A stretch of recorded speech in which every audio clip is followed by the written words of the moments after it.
Muy bien, muy buenas tardes a todas y a todos. Como no los veo, porque estoy mirando otra pantalla para presentarle a el profesor magíster Pedro Peña, a quien le agradecemos muchísimo su presencia, que además para nosotros es muy importante que esté él hoy presente, porque justamente va a ser el profesor de la asignatura de edición de textos en la cohorte que está transcurriendo. Así que es una doble bienvenida. Pedro es profesor de literatura del IPA, es magíster en gramática del español, es docente efectivo de lengua para magisterio y profesorado en el Consejo de Formación en Educación y es docente efectivo de literatura en la Dirección General de Educación Secundaria. También en el Consejo de Formación en Educación ejerció la docencia de estilística, tanto en profesorado semipresencial en profesorado semipresencial y literatura de cuarto año de magisterio. O sea, fueron las dos asignaturas que dictó en esos a nivel terciario. Pero también Pedro es escritor y tiene premios. Tiene el Premio Nacional de Narrativa, del concurso Narradores de la Banda Oriental, o sea que tenemos el privilegio de un profesor que es escritor para enseñarnos a editar textos. Por lo tanto, más que bienvenido. También tuvo una beca EFCAM del Ministerio de Educación y Cultura de creación en la categoría Literatura Narrativa. Recibió el premio Morosoli, premios nacionales de literatura del MEC. También es productor de películas, podemos decirlo así, Pedro nos aclarará. Estrenó la película La noche que no se repite, basada en una novela del autor, en una de sus novelas, que recibió varios premios.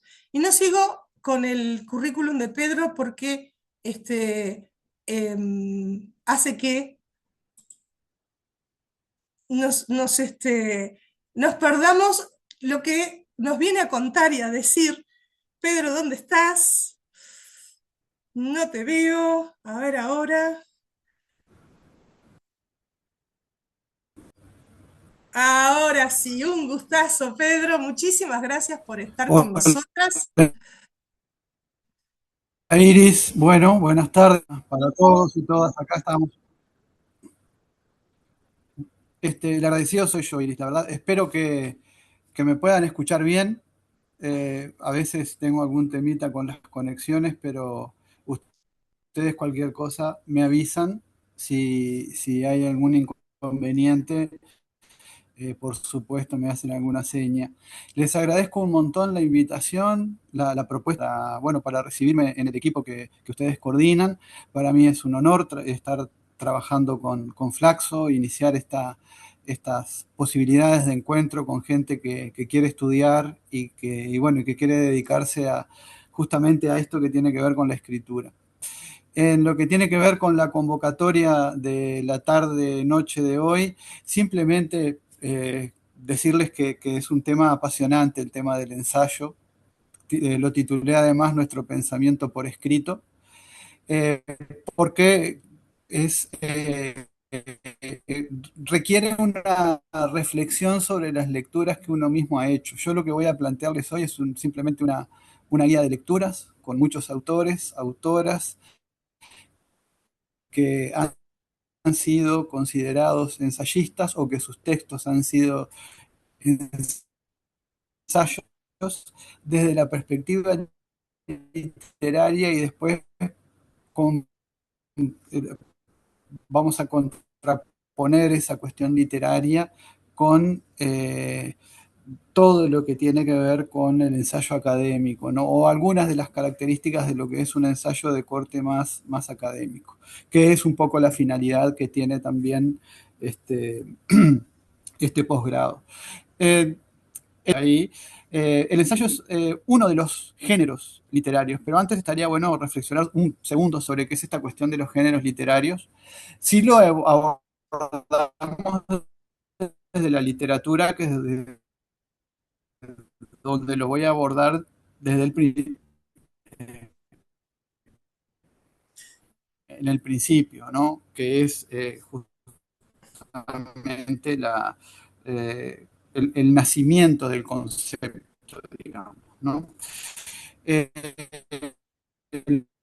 los géneros literarios son muy conocidos, hay hibridaciones, está el narrativo, el lírico, el dramático.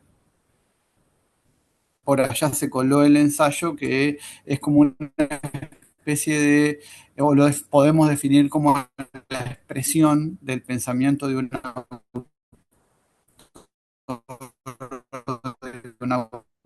Pedro, perdón que te autora sobre un interrumpa. tema Perdón, sí, ¿sabes que se está determinado, escuchando?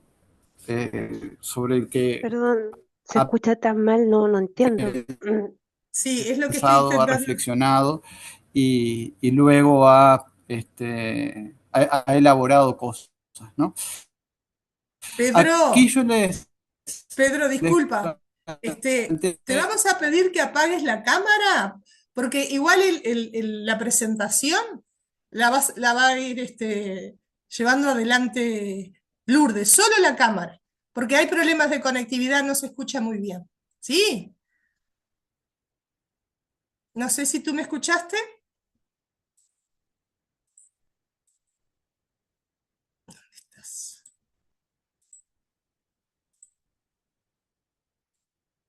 Ahí está. A ver, ahora empieza a hablar.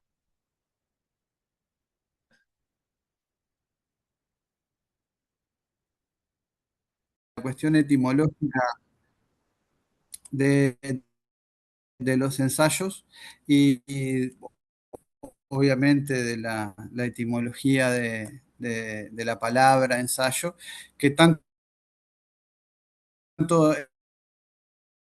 en el latín con ver con los con sopesar, con pesar la posibilidad de los argumentos en un texto, ¿no?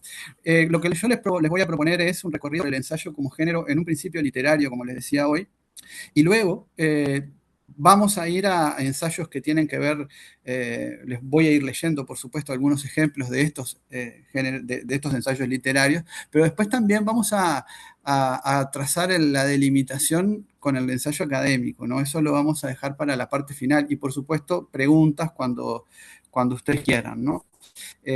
Preguntas de cualquier tipo. En relación al ensayo en sí, es un género que tenemos que asociar con un autor que es muy conocido. Yo les voy a hablar de cosas que leí, ¿no? La única ventaja que tengo en esta charla es esa, que las cosas de las que les voy a hablar son cosas que leí que tienen que ver con el mundo del ensayo. Pasemos a la siguiente diapositiva, por favor.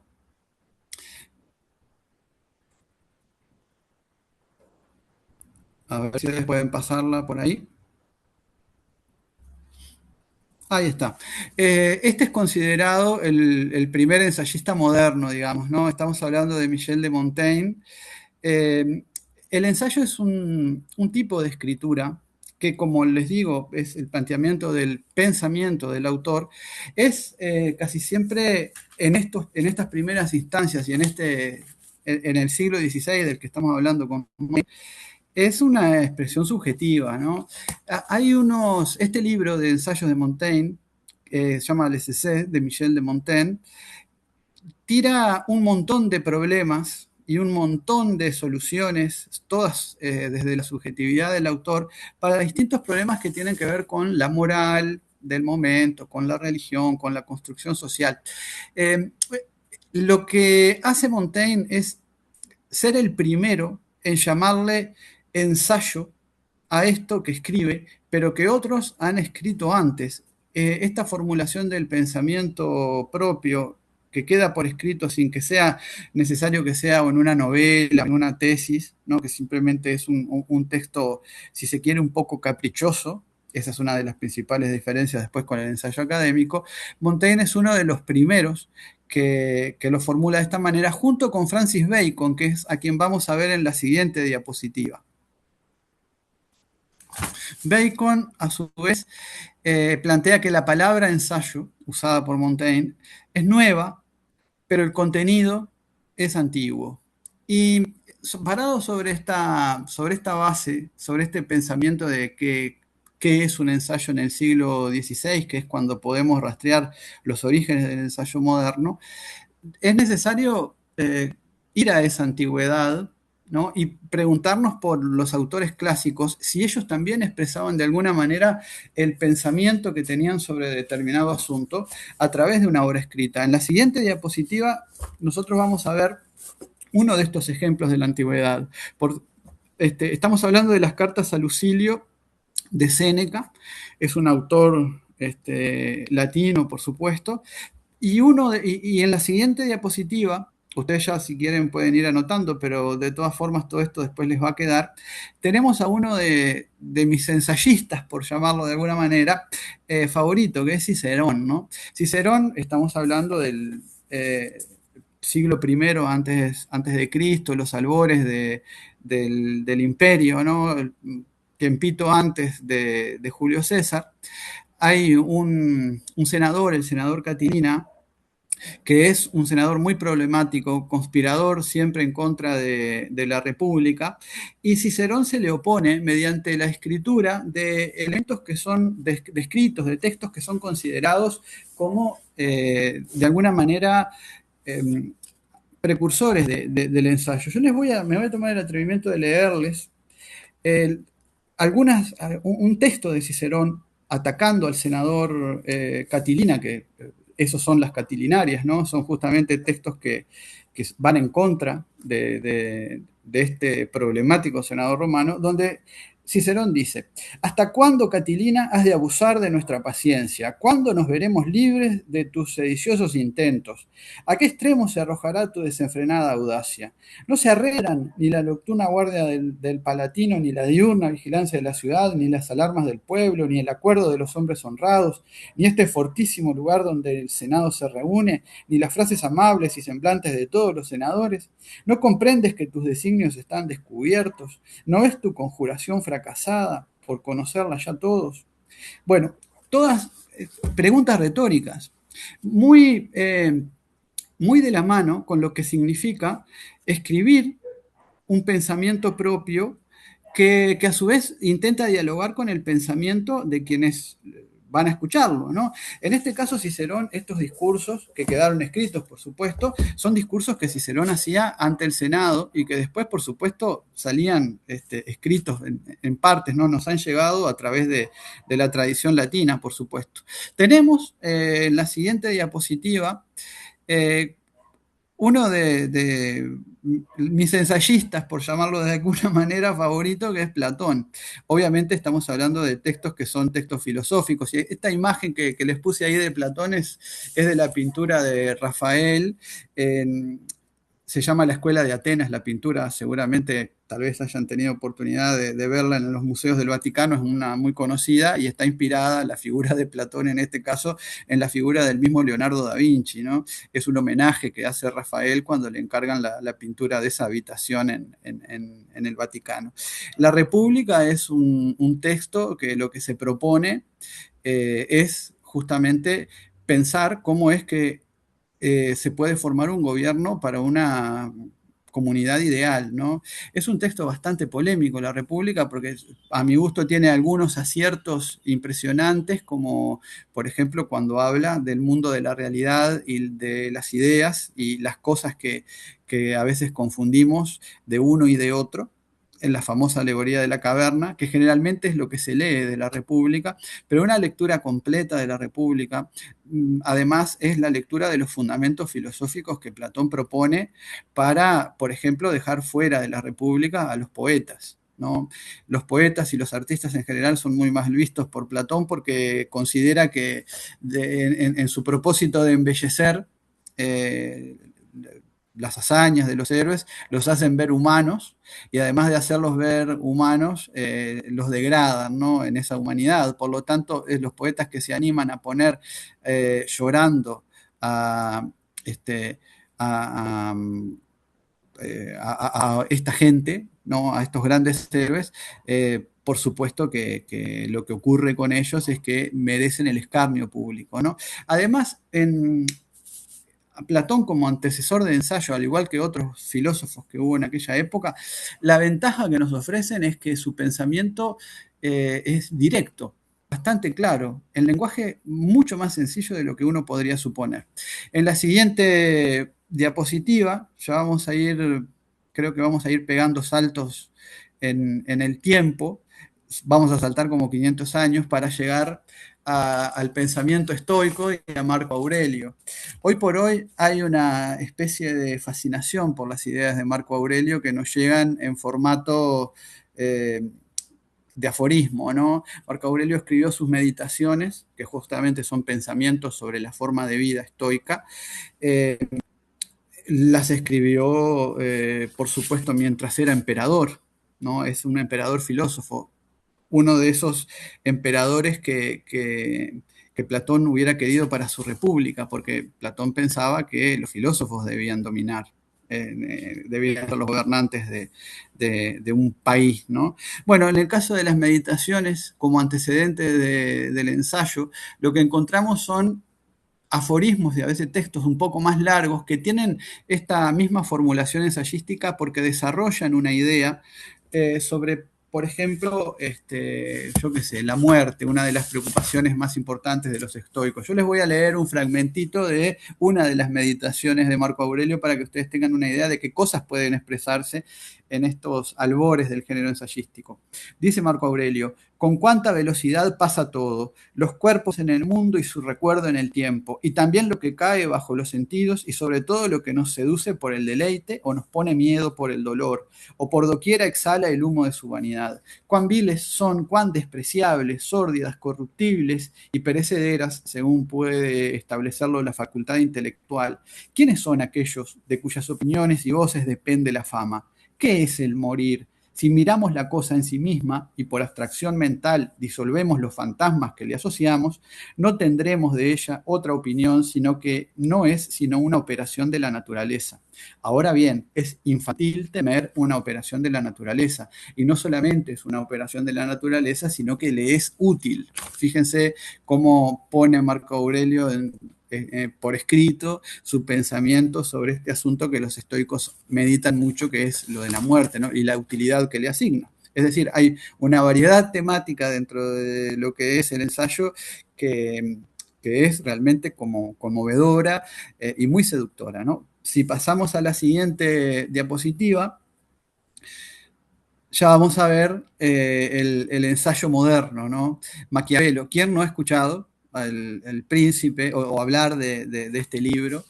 Sobre todo hemos escuchado sí lo maquiavélico, me imagino, ¿no? Le hemos asociado al pobre Maquiavelo unas cualidades que no lo representan del todo, porque si bien es alguien problemático, por supuesto, también es alguien sensible. El libro El Príncipe está pensado, por ejemplo, para uno de los príncipes de florentinos, digamos, que gobernaban en aquel momento, como una serie de consejos sobre cómo gobernar. Vemos que el ensayo en todas sus épocas, incluso cuando no se llamaba así, porque para la época de Maquiavelo es un poquito anterior a la época de Montaigne, unos 100 años, bueno, resulta que el tema político es uno de los temas favoritos, ¿no? Dice Maquiavelo a propósito, en un párrafo que le ha dado muy mala fama, que hay tres modos de conservar un Estado que antes de ser adquirido estaba acostumbrado a regirse por propias leyes y a vivir en libertad. Es decir, un Estado que no era nuestro, ¿no? Primero, dice Maquiavelo, destruirlo, después radicarse en él, por último, y establecer un gobierno compuesto por un corto número de personas para que se encargue de velar por la conquista. Fíjense con qué claridad, ¿no? Maquiavelo nos plantea su propuesta, ¿no? Este tipo de escritura, este tipo de ideas es la que le dio la mala fama, ¿no? Esta cuestión maquiavélica. Pero también es cierto que el ensayo, como veremos en la siguiente diapositiva, fue ejercido en aquellas épocas modernas, ¿no? Ahí podemos pasar tal vez a la siguiente, también por personas con un espíritu un poco más positivo, ¿no? Por eso me pregunto, en la tradición hispánica, ¿qué ha pasado? Bueno, ahí tenemos a Fray Antonio de Guevara, que justamente es un religioso, que escribe un libro que se llama Epístolas Familiares. Es un conjunto de lo que hoy podemos llamar perfectamente ensayos, en los que se abordan temas que tienen que ver con el mundo en general, pero sobre todo la que me interesa más es la que viene en la siguiente diapositiva, también desde la perspectiva religiosa, que es, si podemos pasar esa, Lourdes, que es nada menos que Santa Teresa de Jesús. Este libro es un libro que es un libro religioso, ¿no? Es un libro que aborda conceptos y dogmas que tienen que ver con el mundo de la religión. Sin embargo, mucho tiene que ver con el mundo de la escolástica y del pensamiento. Las moradas de Santa Teresa, que es un clásico del siglo de oro, estamos hablando de una de las escritoras más importantes de ese siglo de oro de las letras españolas, es un libro muy sensible desde la perspectiva humana, pero también desde la perspectiva humana interna, ¿no? Les voy a leer simplemente un párrafo donde la autora conjuga en su pensamiento elementos que tienen que ver con la literatura desde la perspectiva simbólica, ¿no? Dice Santa Teresa, pues tomemos ahora a nuestro castillo de las moradas. No habéis de entender estas moradas, moradas en el sentido de viviendas, ¿no? De lugares donde se puede morar, donde se puede estar. No habéis de entender estas o cosas en hilada, sino con los ojos en el centro, que es la pieza o palacio donde está el rey. ¿Qué es este rey, ¿no? que nos va a proponer Santa Teresa? Bueno, este rey es el espíritu, nuestro espíritu, que es quien vive en esa morada a la que supuestamente tenemos que llegar, ¿no? Bueno, esto después se va a cruzar, por supuesto, con el pensamiento religioso de Santa Teresa, y ahí nosotros podemos discutir o no si nos parece pertinente, pero el ensayo muchas veces se vale de estos recursos que tienen que ver con lo metafórico, con lo literario. Pasemos a la siguiente, donde si no recuerdo mal tendremos otro salto en el tiempo, de autores. No, perdón, primero una diapositiva que tiene que ver con qué cosas, sobre qué temas se ensayaba en aquellas épocas y que veremos después que son temas que hasta el día de hoy son los que constituyen un ensayo, ¿no? Los grandes temas de este tipo de publicaciones, bueno, la libertad, el destino, la política, el arte, el honor, la religión, amor, la muerte y un largo etcétera, pongo por ahí porque en realidad todos estos temas pueden actuar de forma sincrónica, digamos, pueden presentarse al mismo tiempo o por separado o en distintos textos y a su vez tener relaciones entre sí, ¿no? Quien habla de libertad está también hablando de destino. La literatura que surge en el siglo de oro español, por ejemplo, tiene al destino y a la libertad como ejes centrales. Recordarán ustedes las obras de teatro que las tragedias, por ejemplo, las tragicomedias, Calderón, etcétera, que tienen estos temas y los plantean desde la perspectiva artística, pero el ensayo lo que hace es plantearlos desde la perspectiva artística del pensamiento, ¿no? Avanzando ahora sí en el tiempo, en la siguiente diapositiva vamos a lo que llamamos un salto cualitativo, ¿no? Aquí tienen ustedes representadas las imágenes de varios autores de dos generaciones que dieron mucho al ensayo español, ¿no? Las dos imágenes más pequeñas que tienen arriba son Emilia Pardo Bazán y Leopoldo Alas Clarín. ¿Sí? Emilia Pardo Bazán es una de las novelistas más importantes de la literatura española. Recomendamos sus novelas, sus cuentos, pero también sus artículos, ¿no? Que tienen que ver con textos que son de corte ensayístico. Y Clarín, por supuesto, durante años escribió artículos de este tipo en diarios, ¿no? Las imágenes que están en la parte de abajo son de Miguel de Unamuno y de Azorín, otros dos escritores de la problemática generación del 98. Estos escritores de la generación del 98, pobres, tienen que lidiar con una España en decadencia, esa España en decadencia que pierde la guerra con los Estados Unidos, que pierde Cuba como uno de los últimos lugares coloniales, digamos, debía responder a la corona, la pierden, la corona en sí está desprestigiadísima. Bueno, es un prolegómeno esta generación del 98 de todo lo que va a venir después, y como ocurre generalmente con las generaciones artísticas o de pensadores o de filósofos, en los tiempos de crisis es donde este tipo de de literatura o de pensamiento emerge con mayor fuerza, porque en el pensamiento está también la salida a estas cosas, ¿no? Finalmente tenemos allí grande a Menéndez Pidal, más que nada porque sus ensayos sobre literatura serán los que pauten desde el punto de vista de la estilística muchísimo de cómo se va a trabajar en la hispanidad el fenómeno literario.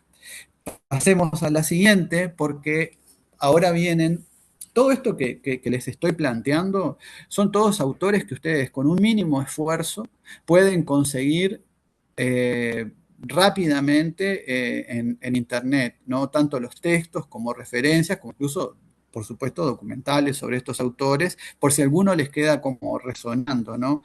Yo la mayoría de estos textos los he leído o en libro o por supuesto en PDF, y por lo tanto sé que están accesibles en traducciones de muchísima confianza, digamos. En Hispanoamérica, ¿qué pasa en estos lugares que somos nosotros, digamos? Bueno, lo que tenemos que decir es que existe una larga tradición ensayística desde el siglo XIX.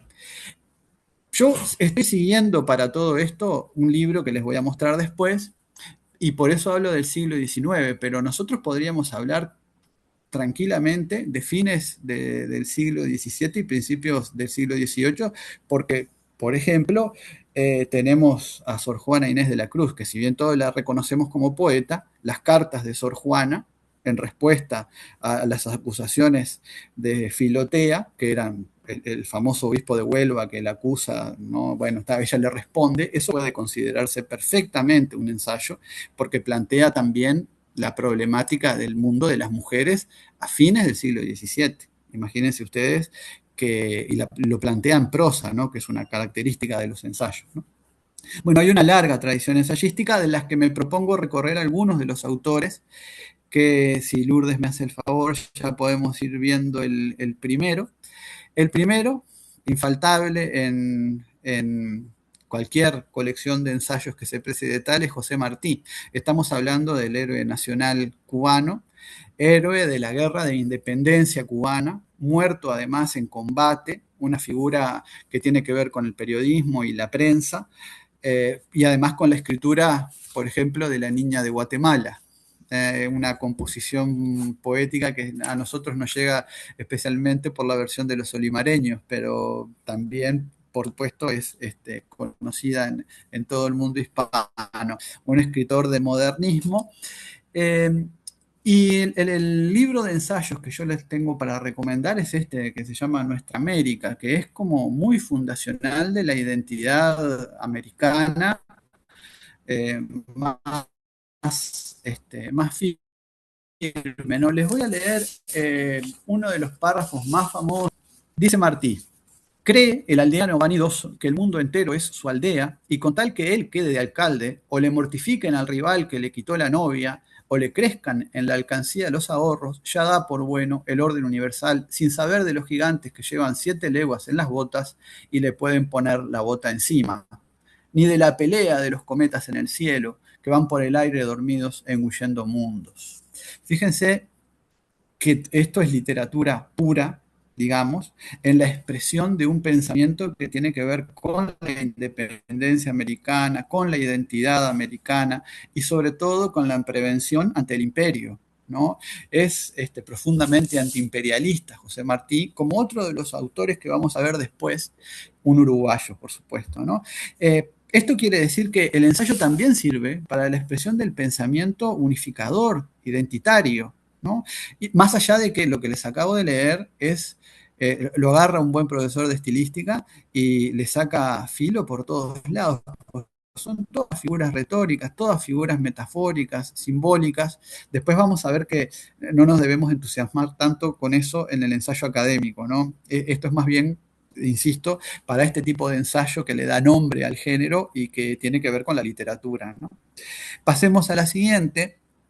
donde, si no me equivoco, ahí viene el uruguayo famoso al que, una cosa que me pasa siempre, sobre todo me pasaba antes cuando trabajaba más tiempo en secundaria, es que les preguntaba a los estudiantes si conocían el Parque Rodó.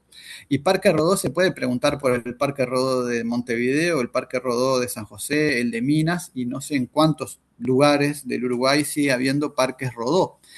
¿Y quién era el tal Rodó? Bueno, en este caso, y sobre todo para quienes tal vez no sean uruguayos, José Enrique Rodó es uno de los escritores más conocidos de la literatura uruguaya afuera y menos conocidos de la literatura uruguaya dentro, digamos, ¿no? Hay cátedras de Rodó en universidades de Alemania y de Inglaterra y no hay, yo creo que no hay, en Uruguay. ¿no? Pero bueno, Rodó tiene fama de haber sido un escritor difícil de leer, muy alambicado, muy vía para que en el seminario de edición de textos nosotros pudiéramos ver algún texto de Rodó y ver cómo podemos hacer clarificar el mensaje que va a ser bellísimo, pero que generalmente está muy sobrecargado de idas y venidas, oraciones de esas que son kilométricas y que combinan. La cuestión es que en Ariel, por ejemplo, que es su libro, el libro de Rodó que a mí me gusta más, hay un montón de ideas que son como ideas de una brillantez inusual, ¿no? Por ejemplo, siguiendo con las metáforas de las moradas de Santa Teresa, yo no sé si Rodó la leyó, pero a mí yo encontraría extraño que no la haya leído, porque él propone una metáfora muy similar. En Ariel, por ejemplo, se habla de esta habitación en el medio de un palacio, que es una habitación a la que solo podemos entrar nosotros, es decir, uno mismo y nadie más. Y esa habitación es la habitación del pensamiento, ¿no? Un pensamiento que, como todos sabemos, desde Wittgenstein se construye justamente con el lenguaje. Ahí, dice Rodó, estamos solos y no debemos permitir a nadie, ¿no? Es decir, nadie debe entrar en el lugar donde nosotros formulamos nuestro pensamiento. Fíjense qué profundidad conceptual. Y bueno, y después hay otros. Ataca a Rodó, porque su ensayo es político, ataca al utilitarismo, ataca al imperialismo, todos atributos de la sociedad de Estados Unidos, ¿no? En aquel momento, que estamos hablando principios del siglo XX. Y lo planteo así de forma descarnada porque es el mismo Rodó el que lo plantea de forma descarnada. Seguimos con la siguiente y ahí vamos a tener a una uruguaya ilustre, Paulina Luisi. Paulina Luisi está recogido su trabajo en diversos libros, ¿no? Acá tienen ustedes un clásico que es Plan y Métodos de Enseñanza Sexual, un libro que por supuesto es hijo de su tiempo. Paulina Luisi es la primera doctora en medicina que tuvo en nuestro país, una figura señera del feminismo, pero el ensayo de Paulina Luisi que yo les recomiendo, lo pueden encontrar en internet y se llama Feminismo. Es un ensayo de 1917 en el que la autora se hace una serie de preguntas y plantea una serie de reivindicaciones que si uno las lee hoy, 2025, estamos hablando de 1917, es decir, 108 años para atrás, uno las lee hoy y siguen plenamente vigentes. Por ejemplo, la diferencia del cobro entre un trabajo y otro, la diferencia de los accesos a los estudios, ¿no? El asunto del voto, ¿no? El voto, bueno, eso se solucionó, pero es más bien una solución nominal porque siempre siguen siendo más varones los que acceden a los lugares de poder, digamos, a los lugares políticos de poder. Sin embargo, Paulina Luisi hace 108 años ve más o menos la misma realidad que vemos ahora. Les recomiendo ese ensayo que se llama Feminismo, es bastante breve, digamos unas 6-7 páginas, pero es esclarecedor y además, sobre todo, es anterior a Simone de Beauvoir, ¿no? Las chances de que Simone de Beauvoir haya leído a Paulina Luisi no las tengo tan claras, más bien pienso yo que no deben haber existido, pero cuando uno lee El segundo sexo de Simone de Beauvoir, puede creer que todas esas ideas son originales de Simone de Beauvoir, les puedo asegurar que están todas prefiguradas en el ensayo El feminismo de Paulina Luisi, que es mucho más breve que El segundo sexo, por supuesto, y que no tiene la dimensión de clásico. de clásico del siglo XX, digamos. Y sin embargo, es un texto de una uruguaya, ¿no? De Argentina uruguaya. Pasemos a la siguiente diapositiva, donde está mi ensayista favorito. Acá tengo una debilidad personal con este, y veo que Iris me parece que también por el gesto. Estamos hablando de José Carlos Mariátegui y de un libro que es un libro imprescindible para cualquier persona que se precie de ser lectora como tal, más allá de que esté escribiendo ensayos o leyendo o lo que sea. Este libro es un libro que su lectura ayuda y mejora la comprensión del fenómeno latinoamericano, ¿no? José Carlos Mariátegui es un pensador peruano que tuvo una vida muy corta, murió a los 34, 35 años, una vida además siempre atravesada por problemas de salud. Él de pequeño tiene un accidente en el que va perdiendo de a poco la movilidad de sus piernas, termina su vida en silla de ruedas, pero es considerado el intelectual peruano más importante del siglo XX, para que ustedes tengan una idea. Los 7 ensayos de interpretación de la realidad peruana son bellísimos desde la perspectiva literaria, pero son también durísimos desde la perspectiva conceptual. Yo les propongo, si a ustedes les interesa este tema, comenzar por uno de los ensayos que se llama El problema del indio.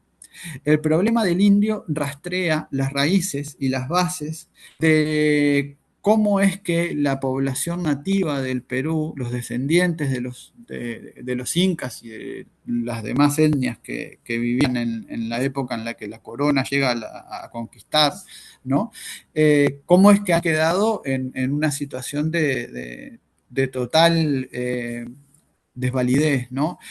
Además, se trabaja allí sobre la figura del gamonal, que es este nativo o criollo que se olvida de los suyos y que trabaja para los opresores, ¿no? Esa figura tan triste, porque después de que esta persona desclasada, digamos, de su propia clase, defiende los intereses de otro, es el más acérrimo defensor de esos intereses, ¿no? Se convierte en el mayor verdugo de sus propios coterráneos, ¿no? Bueno, la figura de Mariátegui tuvo un accidente que, desgraciado, digamos, 40 años después de su muerte, que es que lamentablemente un grupo terrorista del Perú, Sendero Luminoso, le asoció el nombre de José Carlos Mariátegui a su movimiento, ¿no? Entonces uno va a Perú y menciona que Mariátegui es uno de los ensayistas favoritos, el pensador favorito que uno tiene de aquellos lugares, y la gente lo puede empezar a mirar raro porque Sendero Luminoso se llamó por el Sendero Luminoso de José Carlos Mariátegui, queda asociando a un tipo que había muerto hacía 40 años con una realidad de terrorismo. Vamos a entendernos que en Sendero Luminoso debe haber matado unas 40.000 personas y también otras 40.000 por parte del ejército peruano en su combate, para que ustedes tengan una idea de las injusticias que pueden cometerse, ¿no? Bueno, pero me detuve especialmente en la figura de José Carlos Mariátegui porque ojalá que alguna de las cosas que estoy planteándoles les interese acerca de este brillante intelectual, y este libro está, como les digo, disponible perfectamente en internet. Pasemos a la siguiente. En la siguiente vamos a Carlos Real de Azúa, ¿sí? Siempre estamos hablando del ensayo que tiene que ver en un principio con la literatura, aunque aquí ya nos vamos poniendo un poco más técnicos, porque Carlos Real de Azúa, además de ser un poderoso intelectual uruguayo, tal vez uno de los más importantes de las generaciones que van entre la generación del centenario, la del 45, las que vienen después, estamos hablando de alguien que antologó el pensamiento ensayístico de los uruguayos que habían escrito, ¿no? Y que se abocó a nutrir el término ensayo con un contenido que tiene que ver justamente con una recopilación. En los trabajos de la antología del ensayo de Real de Azúa está, por ejemplo, Quijano, ¿no? Julio Castro. Podemos encontrar a Paulina Luisi también, por supuesto, a Zunfelde, a los grandes intelectuales del Uruguay, todos recogidos en ese libro, que si no recuerdo mal está en el repositorio de de la Facultad de Información y Comunicación y que ustedes, o en la Biblioteca Nacional, donde también lo pueden encontrar de forma gratuita. Todo esto, todo lo que vengo mencionando hasta este momento, lo pueden encontrar gratis, ¿no? Carlos Real de Azúa es también una figura muy estudiada, ¿no? Porque además es un intelectual que prefiguró muchas de las cosas que vinieron después de la década del 70. Es decir, antes de la década del 70, él ya iba avisorando qué cosas podían pasar en el Uruguay y después, por supuesto, que vino la dictadura, ¿no? Pasemos a la siguiente diapositiva, donde si no recuerdo mal, ya son los últimos ensayos que les voy a ir mostrando, que tienen que ver además con ensayos que son autoras muy queridas para mí. Simone Weil, una francesa relacionada con el judaísmo y con el cristianismo, que además fue monja en una época, que además vivió en un mundo muy atribulado de entreguerras, que sufrió mucho también el tema de las enfermedades, murió joven. Escribió una serie de ensayos que después agruparon con el nombre de Opresión y Libertad, ensayos de crítica social y política.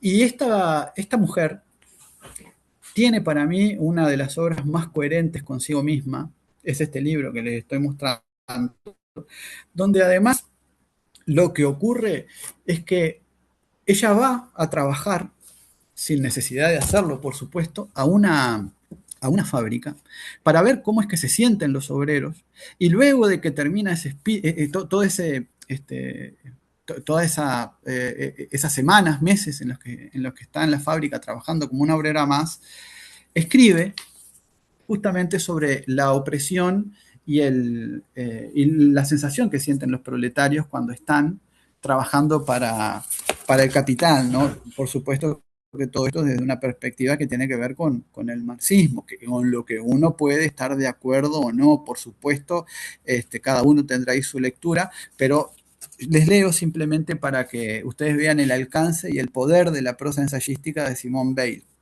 Dice Simone Weil: este sistema es ideal para los patronos, puesto que comporta todas las ventajas para ellos, mientras que reduce a los obreros al estado de esclavos. Y por otro lado, les exige que tomen la iniciativa cada vez que la cosa no marcha. Es un refinamiento del que resulta sufrimiento en los dos casos, pues en todos los casos es el obrero el que se ha equivocado. No se puede llamar científico a un sistema así, más que partiendo del principio de que los hombres no son hombres y haciendo representar a la ciencia el innoble papel de instrumento de opresión. En nuestra época, el trabajo y el ocio corrompen tanto uno como otro. Muchas reflexiones sobre este tema me han llevado a plantearme dos cuestiones: la cuestión de la alegría en el trabajo y la cuestión de la vulgarización de los conocimientos. En mi espíritu, estos dos problemas son correlativos. Fíjense la profundidad de lo que plantea Simone Weil a través de la observación práctica que realizó yendo a trabajar a una fábrica, justamente para poder escribir de primera mano las sensaciones del obrero, digamos, ¿no? Frente a la confrontación con los patronos. Y la última ensayista que les voy a recomendar, que está en la siguiente diapositiva, es seguramente una conocida de todos ustedes, es Susan Sontag, norteamericana, ella estadounidense, pero también relacionada con siempre la lucha y la crítica social. Este libro en particular, que ustedes pueden ver allí bajo el signo de Saturno, está también en PDF, por supuesto. Es un libro que tiene ensayos sobre diversos temas, sobre el arte, por ejemplo, sobre el fascismo, ¿no? Uno de los ensayos más sugerentes se llama Fascinante Fascismo, y es cómo es que las ideas fascistas, Susan Sontag escribió este libro hace más de 30 años, por supuesto después murió, ¿no? Ya es una autora fallecida hace unos tal vez unos 20 años, pero este libro en particular tiene un ensayo que es el que yo siempre recomiendo más, que es el ensayo sobre Leni Riefenstahl. Leni Riefenstahl es esta cineasta nazi que es considerada una de las mayores cineastas del mundo, una de las cineastas más importantes de la historia del cine, y no cineasta mujer, sino cineasta en general. ¿Ah? Entonces, ¿quién fue Leni Riefenstahl? Bueno, si ustedes alguna vez tienen la oportunidad de ver por YouTube, porque está en YouTube, las películas que filmó, por ejemplo, El Triunfo de la Voluntad, que es una película que tiene que ver con las Olimpiadas en Alemania, previas a la Segunda Guerra Mundial, Riefenstahl contaba con el dinero y el apoyo del régimen, ¿verdad? Porque trabajaba para hacerle propaganda. Y luego cae el nazismo y Riefenstahl sigue viviendo, por supuesto, vive cerca de 90 años y se reconvierte, ¿no? Entonces lo que hace es un poco tratar de reperfilar su vida y se vuelve fotógrafa. ¿Y dónde va? Bueno, se va al África, hace colecciones de fotos de tribus de Sudán, ¿no? Y por allá vuelve Leni Riefenstahl y se presenta ahora como fotógrafa y se olvida de su pasado nazi. Pero ¿quién aparece en el medio? Bueno, aparece Susan Sontag a poner las cosas en su lugar. Dice Susan Sontag de Leni Riefenstahl: presentar a Riefenstahl en el papel del artista individualista, desafiando a los burócratas filisteos y la censura del Estado mecenas, el intento de Goebbels de someter su visualización a sus estrictos requisitos propagandísticos, debería parecer un sinsentido a cualquiera que haya visto El Triunfo de la Voluntad, una película cuya propia concepción niega la posibilidad de que la cineasta tuviera una concepción estética independiente de la propaganda. Los hechos negados por Riefenstahl, recordemos que Riefenstahl se presentaba ahora como que la habían obligado a hacer todo eso, bueno, dice que los hechos negados por Riefenstahl desde la guerra indican que realizó el triunfo de la voluntad con recursos ilimitados y una cooperación oficial incondicional. Nunca hubo ningún conflicto entre la cineasta y el ministro de propaganda alemán. De hecho, Riefenstahl participó, como relata en el breve libro sobre la realización del Triunfo de la Voluntad, en la planificación de la manifestación que desde el principio se concibió como el escenario de un espectáculo cinematográfico. Le está diciendo a Riefenstahl: no te presentes como una figura totalmente inocente porque sabemos lo que sos. Y además después analiza este hecho no menor, que es cómo ese libro de fotos de Riefenstahl sobre esta tribu del Sudán es tan bienvenido por la crítica. Y entonces ahí se plantea el kit de su ensayo, que es: ¿qué hacemos con la historia de los artistas talentosos, que todos podemos reconocer que sus obras son excelentes, cuando está de por medio esto, ¿no? El comportamiento humano del artista? Tema que da para muchísimos ensayos, por cierto. Creo que termino por acá la parte de las recomendaciones de lecturas ensayísticas que tienen que ver con lo literario. Ahora viene una serie de diapositivas que tengo que comentar justamente esta diferencia entre lo literario y lo académico. Así que pasemos, si podemos, a la siguiente. Bueno, todo lo anterior ustedes pueden leerlo con mayor profundidad. No las lecturas que les recomendé, sino algunos de los conceptos que voy a ver ahora y algunos que manejé antes en este libro que se llama Teoría del ensayo, de José Luis Gómez Martínez. Ya tiene unos años, por supuesto, y debe haber alguna edición actualizada, pero es un muy buen libro. Pasemos a la siguiente diapositiva, de ser posible. Vamos a ver algunas características del ensayo como género literario que se va después perfilando a lo académico, ¿no? Una de las características principales es la brevedad sobre la exhaustividad, ¿no?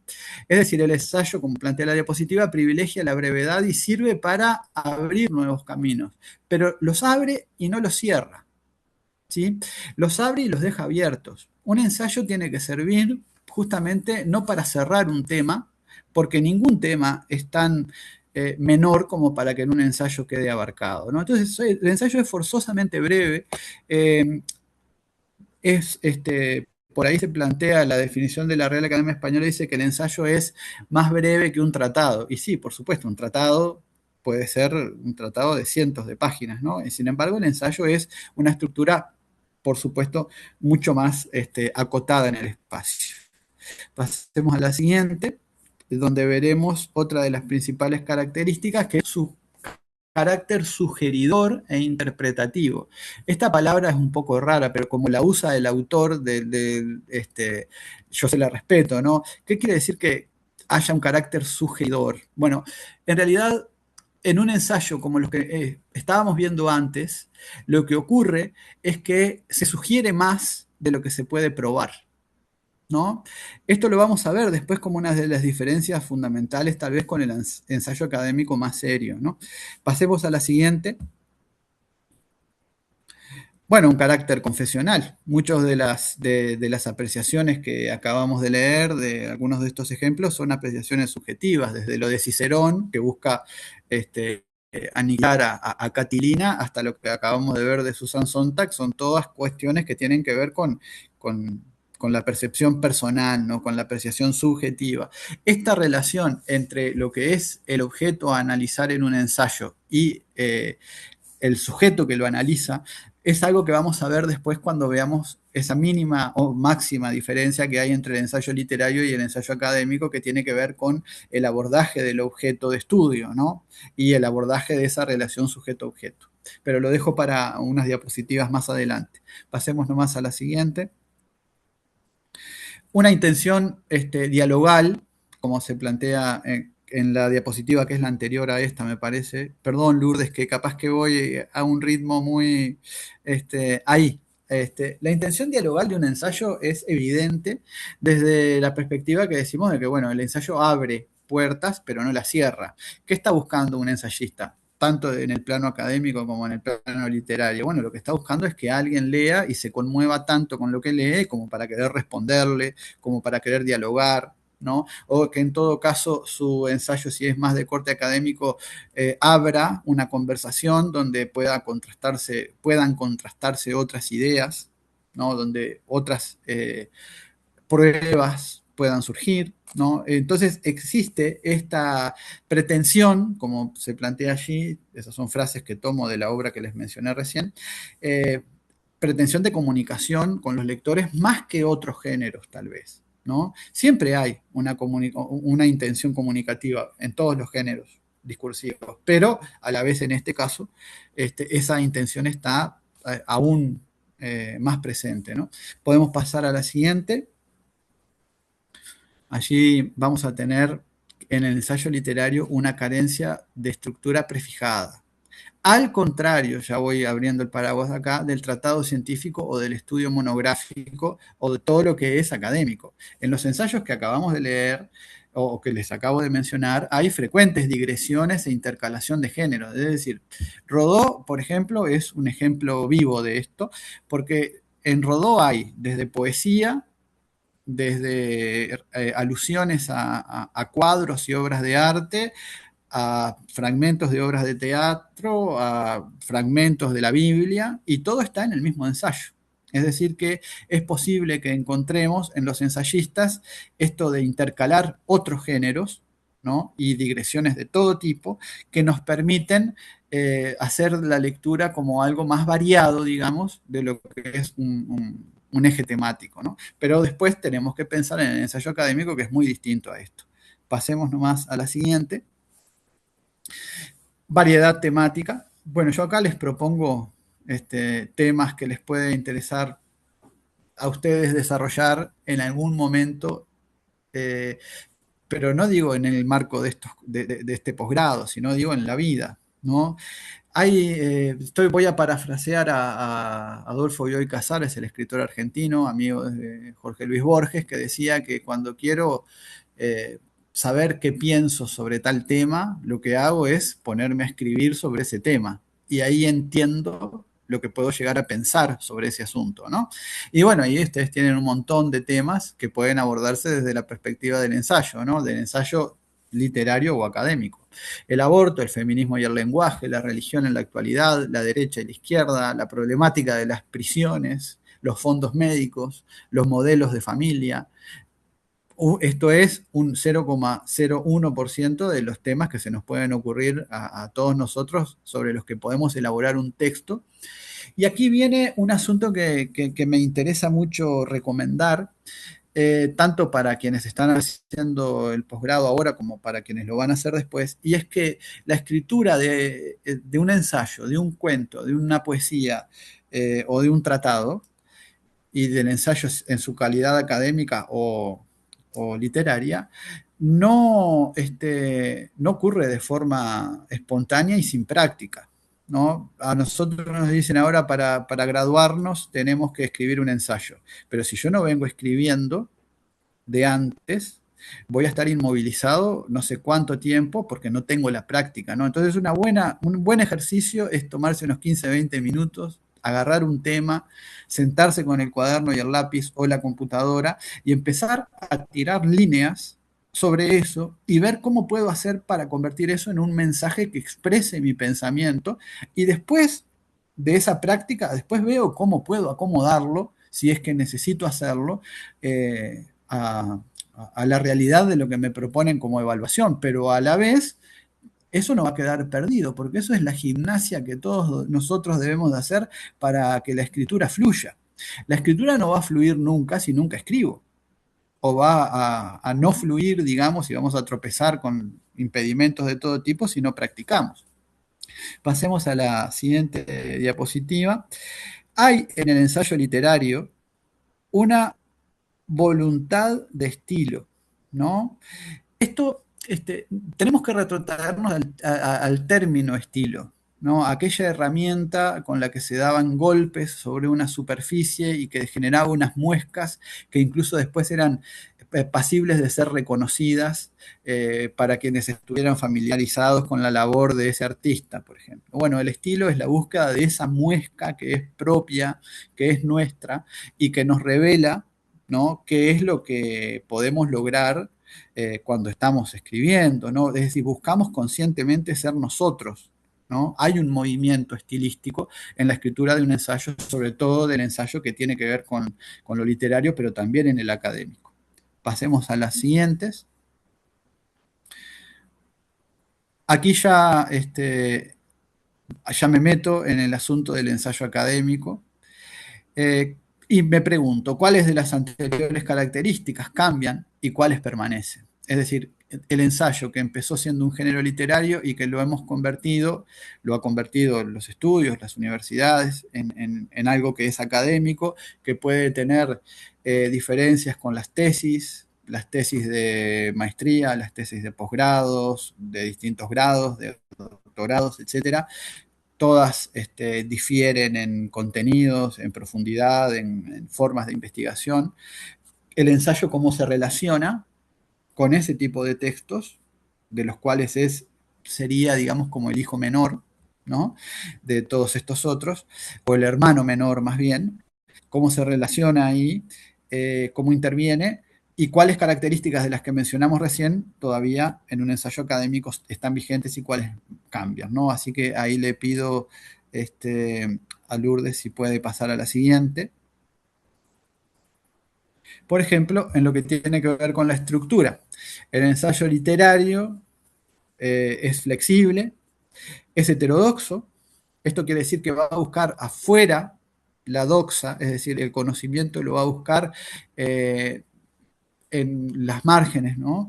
Y es un melting pot, es decir, esta idea del melting pot del ensayo literario, es decir, bueno, rodó, ¿no? Bueno, tengo un pedazo de la Biblia, tengo otro fragmento de acá, una canción, después veo una estatua, me conmueve, escribo algo y meto todo eso, Susan Sontag, que es un poco así también, en una olla y con todo eso cocino un texto y ese texto lo largo y es un texto artístico. En cambio, el ensayo académico tiene una forma más rígida, es ortodoxo, es decir, mira hacia adentro de la disciplina, hacia adentro del conocimiento, hacia adentro de la doxa para buscar lo que tiene que desarrollar, y por lo tanto es un desarrollo que está mucho más delimitado, ¿no? El ensayo académico debe ser, en su definición, algo que esté enfocado en un punto más o menos concreto, que si bien puede ampliarse, pero está hablando de eso, ¿no? Pasemos al siguiente. Ahí Este, si podemos pasar a la siguiente diapositiva, impecable. No Ahí. sé si ustedes me han ido escuchando bien. Ahí está, la de estilo. ¿Viene escuchándose bien ahora? Sí, sí. Ya estoy Perfecto. terminando y por supuesto que puede haber preguntas para quien quiera.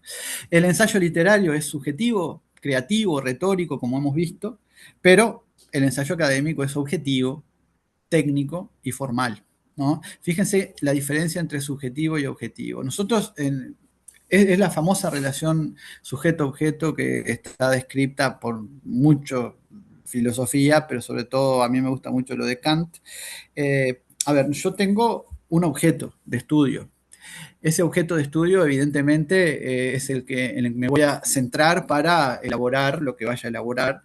Y yo lo puedo ver con unos ojos y el mismo objeto de estudio lo ve otro sujeto, digamos, y ese otro sujeto lo va a ver con otros ojos, evidentemente, y su desarrollo va a tener un componente subjetivo.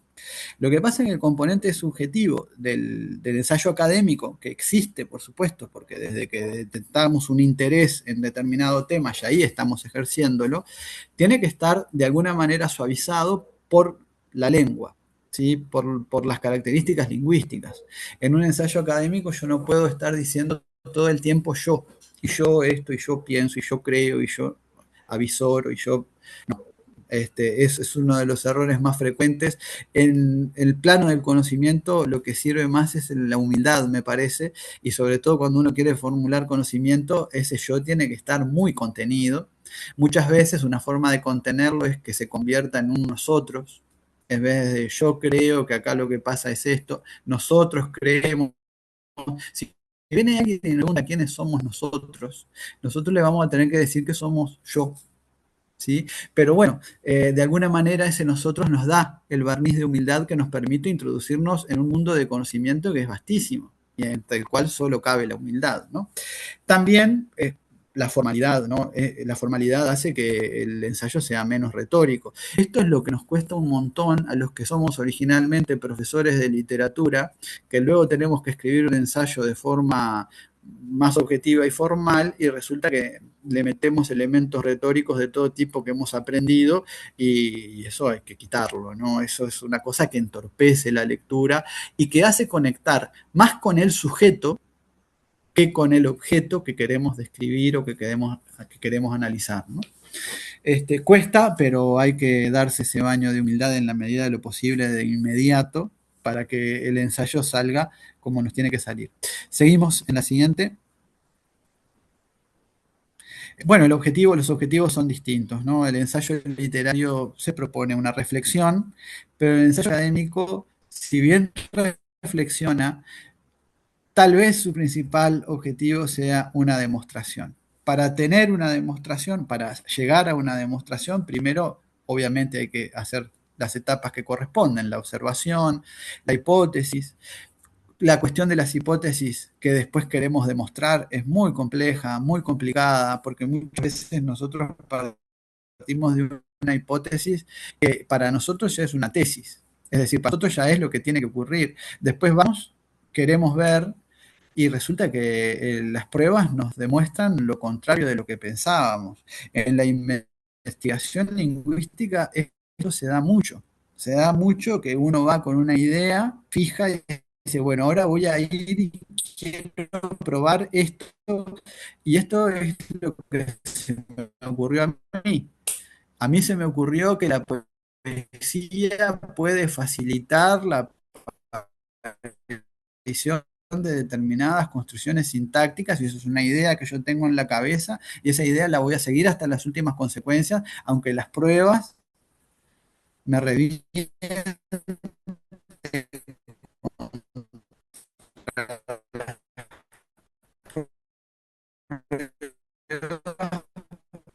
No se logra escuchar, por favor. Sí, todo Pedro, contrario, ¿no? estos, Bueno, Pedro, disculpa, estos últimos segundos no se escucharon. Si podés esto repetir, gracias. ocurre frecuentemente y uno tiene que remitirse lo que puede demostrar y comentar lo que puede demostrar y en todo caso aceptar que sus hipótesis tal vez no hayan sido muy virtuosas, pero sí pudo probarlas y probarlas en todo caso también por la negativa, ¿no? Sigamos con la siguiente.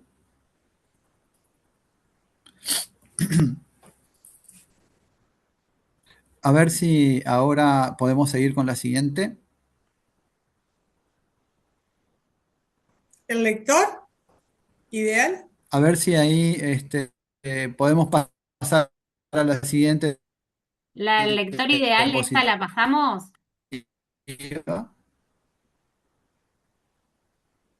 Bueno, ¿Ustedes me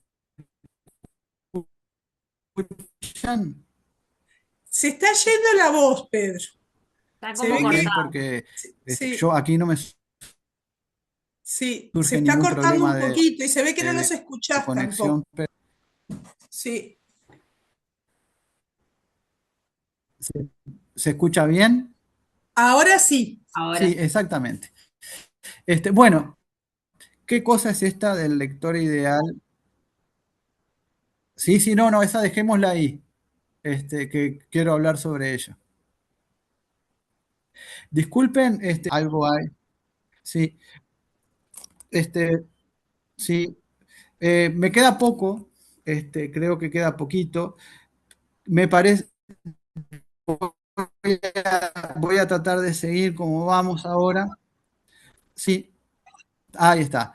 Disculpen, no me sale ningún problema de conexión acá, pero bueno, voy a tratar de. Se privilegia en el ensayo literario, bueno, la fora, volviendo al lector ideal, esta idea del lector ideal es una idea que viene de la teoría de la recepción. Por supuesto que todos los que escribimos algún texto estamos pensando siempre en ese lector ideal, que es una idea, es una abstracción, ¿no? El ensayo literario público, pero el ensayo académico tenemos que ser conscientes que es para un público especializado, que es para quien nos va a corregir, que en un principio sugerida, por ejemplo, o alguien que quiera abrir una línea de investigación. Ese lector ideal del ensayo académico esto inhibe mucha cosa, ¿no? Le vamos a dar lo que escribimos a alguien que nos está tutoreando a alguien que nos ha sugerido un tema, etcétera, ¿no? Esto es algo que pasa frecuentemente en el mundo académico y por supuesto es una cuestión de mucho pensamiento para quien va a escribir. En cambio, en el ensayo literario tenemos la posibilidad de un público más general, ¿no? Pasemos a la siguiente, Lourdes. Bueno, lo que se privilegia, como les decía hoy, es esto, ¿no? La forma y la subjetividad en el ensayo literario y en el académico el contenido y las relaciones de causa-efecto capaces de explicar ese contenido. Esto es muy importante, sobre todo si estamos hablando de ensayos, por ejemplo, como los ensayos lingüísticos. Hay una muchísima variedad de cosas que se pueden estudiar, pero yo los pienso desde el lado de la lengua, sobre todo cuando se investiga la evolución lingüística, hay que tener muchísimo cuidado con las relaciones de causa-efecto y no anticiparse a las conclusiones y ser pacientes y esperar, porque de esa manera, cuando logramos la recolección de las evidencias a través de un corpus que nosotros hemos diseñado, que hemos investigado, que además estamos familiarizados con él, el ensayo académico adquiere la seriedad que corresponde, ¿no? Siempre dentro de lo que es una profundidad que no es la profundidad del tratado o que no es la profundidad de una tesis. Quiero sí decir que, por ejemplo, hay muchas tesis que se convierten después en artículos académicos, es decir, van perdiendo páginas por necesidades de las publicaciones en las que van a aparecer y se vuelven artículos, pero que ya de por sí vienen con esta intención de publicación, ¿no? Bueno, todo eso tiene que ver con esta cuestión de las relaciones de causa-efecto porque se va a insertar ese texto dentro de cosas que tienen que ver con el estudio y con el conocimiento, ¿no? Seguimos. Bueno, muy bien. Acá es la última, ya estoy terminando. Los convoco a ensayar. ¿Ensayar qué es? Bueno, practicar.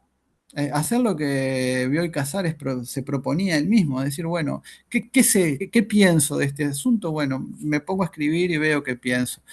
Me parece que es algo que recomiendo en general, la escritura de cualquier cosa recomiendo en general, pero sobre todo la que expresa nuestro pensamiento, nos puede ayudar a conocernos mejor a nosotros mismos, ¿no? Desde la selección de un tema hasta la forma lingüística que le voy a dar a ese tema. Y parte de esa motivación para la escritura de algo que nos interesa, que puede ser un ensayo académico o un ensayo común y corriente, o algo que queremos escribir para mejorarnos en nuestra vida, para expresarnos simplemente, tiene que ver con la lectura de otros que han hecho el mismo tipo de texto antes, ¿no? A mí me interesa sobremanera la primera parte de la charla, que fue la que invoqué a todas estas autoridades del ensayo desde la literatura.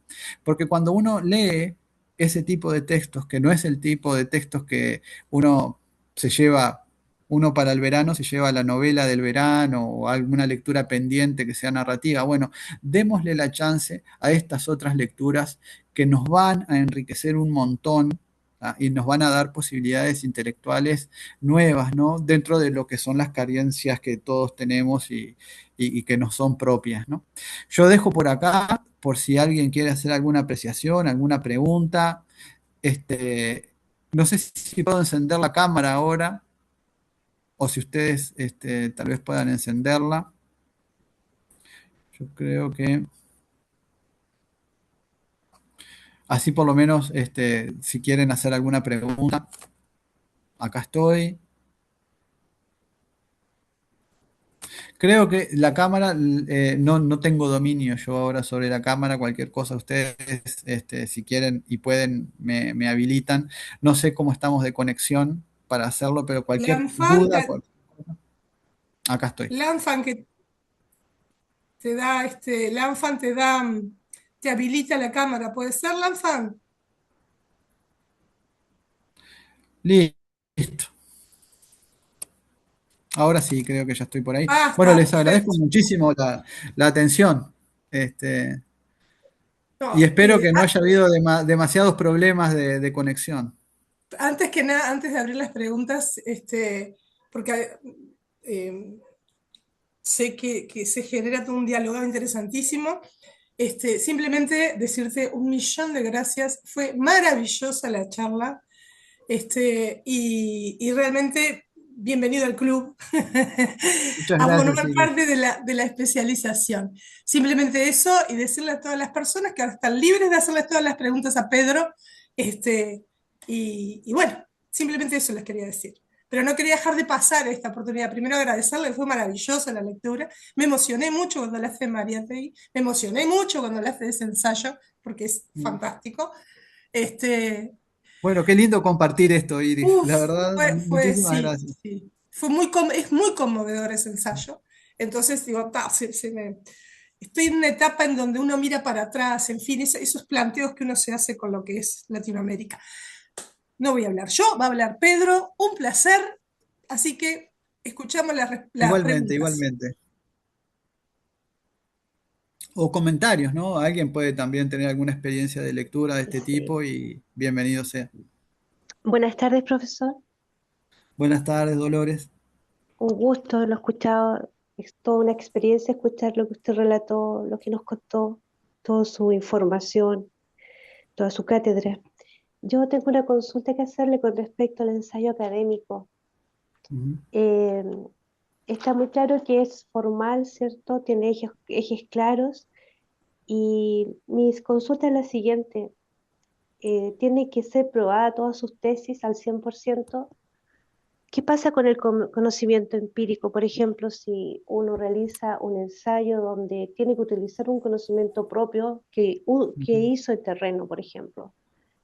Yo No, tuve un trabajo en terreno, por ejemplo, y lo tengo que relatar en ese ensayo de forma académica, pero ¿de qué forma yo podría darle la fuerza o el poder para que fuera una fuente verídica?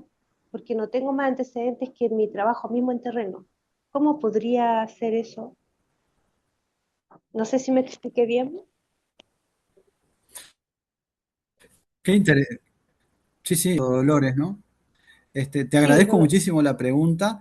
La verdad que hay que ver el caso en particular, me parece, no te- pero yo creo que es perfectamente válido que si tu experiencia empírica sobre determinado asunto es un insumo, se plantee como lo que es. Es decir, este insumo fue obtenido de tal forma.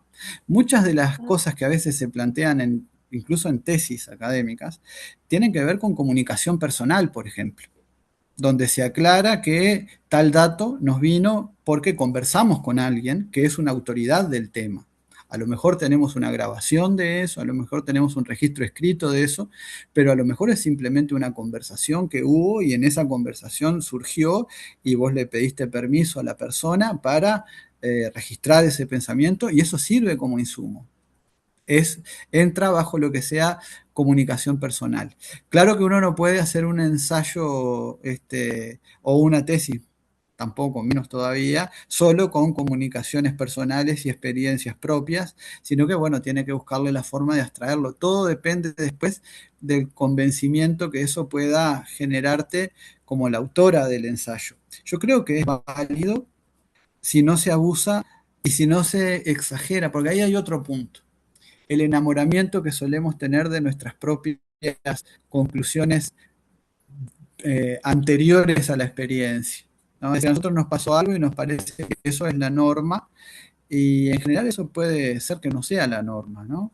Entonces, el consejo sería relativizar, suavizar, no ser demasiado categórico con las conclusiones, pero darle un lugar y sobre todo ser honesto en las fuentes, ¿no?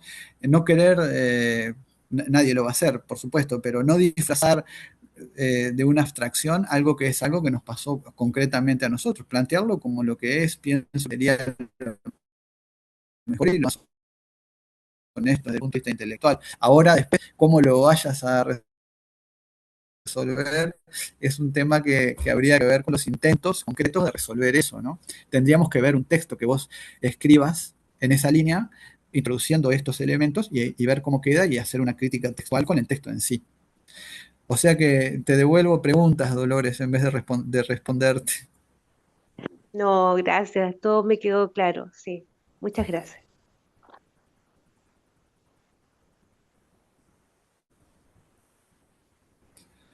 Irma, Ima, perdón. No, está bien. Creo que Irma, Pedro, muchísimas gracias por permitirnos participar de este curso tan precioso. Bueno, con Pedro hace muchos años que nos conocemos porque he podido seguir cada uno, dentro de lo posible, cada uno de los cursos que ha dado sobre escritura y ahora también estamos estudiando libros clásicos en la Biblioteca Municipal de San José y es un placer realmente. Entonces, estoy más que agradecida, Pedro, vos me conocés, sabés que me encanta escribir y bueno, está, que estoy aprendiendo también, ni que hablar, ¿no? Pero bueno, muy, muy agradecida y a ustedes también, la verdad que fue un gusto. muchas gracias, Irma. Esto está bueno porque Flaxo nos permite en estas instancias abrir el juego a, a todo el mundo y te agradezco muchísimo que hayas dispuesto del tiempo, Irma, y nos seguiremos encontrando, por supuesto. Irma, además que es una eh, escritora con libro publicado, pero además también con algunos ensayos que tienen que ver con lecturas. ¿Sí? Después, en todo caso, podemos compartirlos que salen en los diarios de acá y me parece que eso también, reflexionar sobre lo que uno lee, ayuda muchísimo a la práctica de la escritura. ¿No? Y un millón de gracias, Irma, por estar. Y ya se me ocurrieron algunas ideas. Después, acerca de lo que escribís, y ya algo va a salir para el año que viene. Bueno, Yo bueno, sí, sí, impecable. algo va a Yo salir. encantada, encantada. Siempre hago un lugarcito, me cuesta, pero un lugarcito hago. Algo va a salir y le vamos a Sí, invitar como siempre, que son webinares abiertos porque nos interesa que llegue a todo el mundo, ¿verdad? qué Bien, lindo, gracias. no, al contrario. Fabiana,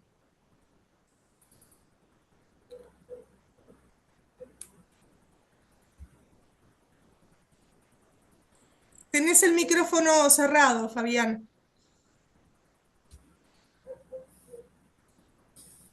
Ahí. Hola Pedro, querido. Un gusto, como siempre, escucharte. ¿Qué tal, Fabiana? Bueno, muchas gracias. ¿Vas bien? Gracias, Fabiana, por estar presente también. Veo que vino minchada hoy también. Como me pidieron difusión, la difusión se ha cumplido. Muchas gracias, Perfecto, Claro. Fabiana. No, perfecto, esa es la idea. yo agradecerte más que nada por esto cuando decís del lenguaje académico y todo eso. Uno como actriz, cuando uno empieza en este trayecto que entra a la educación, cómo se enriquece el lenguaje cuando uno pisa un escenario. Y la verdad que hay cosas que vos decís, pero pará, claro, ¿cómo no entré antes? O bueno, si entro ahora, decir, qué notable que está esto. O cierto concepto, poderlo explicarlo mejor gracias a ese lenguaje académico. Es así. Yo creo que todo lo que tenga que ver con lo académico y el estudio. En tu caso, Fabiana, que has estado actuando durante, yo qué sé, los últimos 30 años capaz o más, eh, eso es una evolución que se da también, o que me imagino que se disfruta mucho cuando uno ve que logra conectar mejor con sus propias Claro. ideas, ¿no? Eso es lo que tiene el lenguaje en general. Lo académico, como es el caso de, yo conozco los estudios que vos estás realizando a nivel de lo social, digamos, y del trabajo social y de la educación social. Conociendo eso, el lenguaje es el principal vehículo para tu trabajo, para tu profesión como artista, ¿no? Entonces, bueno, también agradezco que te hayas hecho un tiempo para participar de esto. Y Muchísimas gracias. si alguna vez quieren pasar un rato de humor, y de profundidad también, hablan con Fabiana que anima, puede animar su evento. Perfecto, Fabiana. Un beso grande, Pedro, nos vemos. Gracias por todo, me encantó la Igual- charla. igualmente, igualmente. Bueno, ¿nadie más quiere hacer preguntas? Bueno, lean como dijo Pedro. Lean, Exacto. de todas podemos hacer lo siguiente, si te parece, Pedro, es compartir con los que participaron en la charla de hoy, que fueron 20, ahora se tuvieron que ir algunos, pero eran 20 personas. Podemos compartir tu presentación, si te parece, por correo electrónico, lo hacemos con Lourdes, ¿te parece, Lourdes? Y, Me y, parece bárbaro. bueno, con las estudiantes de la especialización que tienen el seminario de edición de textos el año, ahora en febrero que viene, para que se vayan, digo, se vayan familiarizando con estos, con los ensayos, para aquellos que presenciaron la charla, que no están para la especialización, pero que les interesó la charla, y obvio, para la hinchada también. Les vamos a subir por correo electrónico, porque los correos quedan agendados, así que le enviamos la presentación.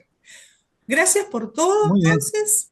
Un millón Si de me gracias. permitís, Inés, Sí, yo claro. simplemente tengo que decir gracias a ustedes por la oportunidad, a Flaxo, que ya me han hecho sentir como en mi casa en estos pocos días en que hemos estado trabajando juntos.